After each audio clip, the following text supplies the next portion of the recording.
You're not live. Yeah, no, it's kind of cool though. Anyway, alright. Crude oil states that approximately 40% of all energy utilized in the United States is oil related. Just about every American is affected by oil in one shape or another. Our country relies on other countries for the majority of our oil. Now, ain't that a shame? Don't you ever wonder when oil rigs first started? The history behind how they came up with the idea of drilling a hole deep into the ground. According to history of offshore oil, the first oil rigs were built on wharfs and piers. As oil became the main energy source of the United States, technological innovations improved oil drilling. I personally have family and friends in the oil field. I have an uncle who works in the shops. Brother and I, we both worked on oil rigs, or on the workover rigs. I have a close friend that's on an offshore drilling rig. And I also have grandpa who's recently passed, but he was a petroleum engineer. So our family has been a huge part of the oil industry, and the oil industry is a huge part of our family's lives as well as our country's economy. Today I'll be touching base with you on the history of oil rigs, the hazards of oil rigs, and the payout. So I'll start with the history of the oil rigs.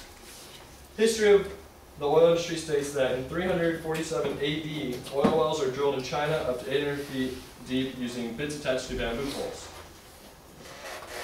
The definition of oil rig is simply a structure with equipment for drilling and servicing an oil well. This would be a drilling rig, that's a oil rig, or that's a workover rig.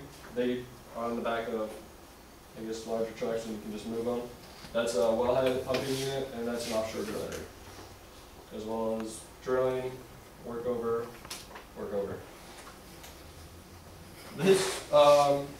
Oil rigs have been around for pretty close to 2,000 years.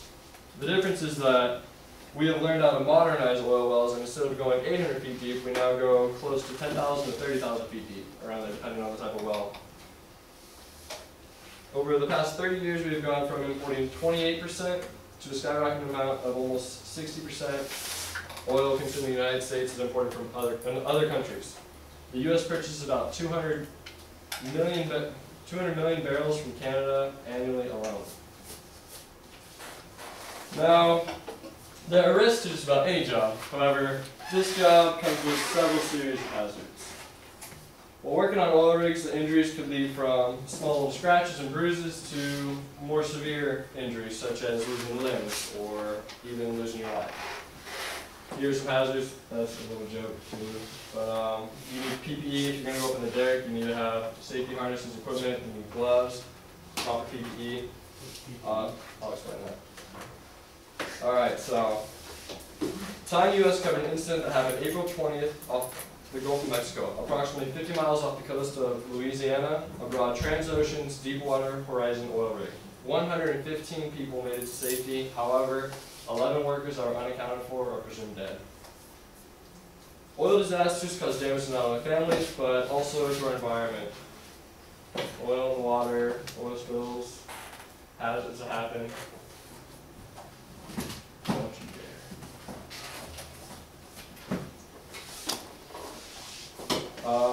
Approximately 112 people die on oil rigs every year. The numbers are through the roof, but it does not change the fact that the job is dangerous and needs to be taken seriously, otherwise lives can be lost.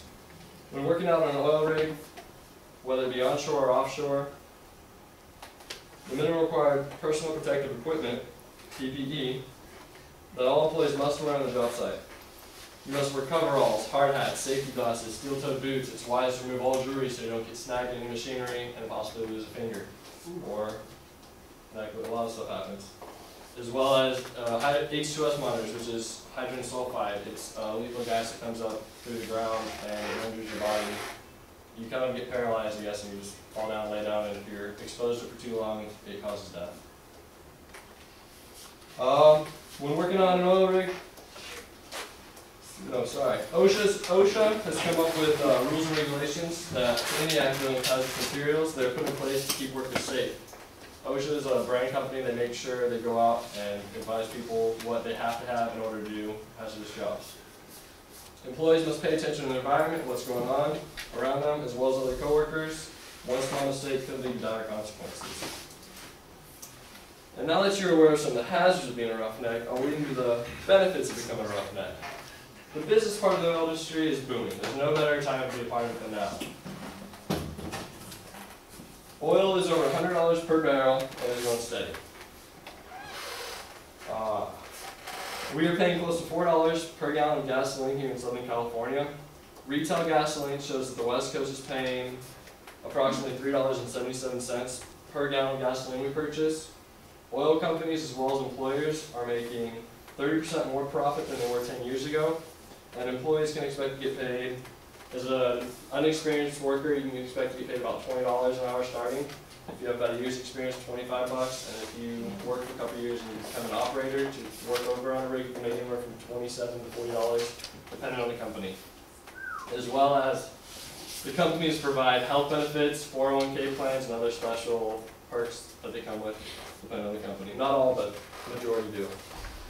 So now that you have been informed a little bit about the history of oil rigs, the hazards of oil rigs, and of course the payout, you can now get a little feel of the oil industry and how it affects us today as U.S. citizens. Thank you for your time.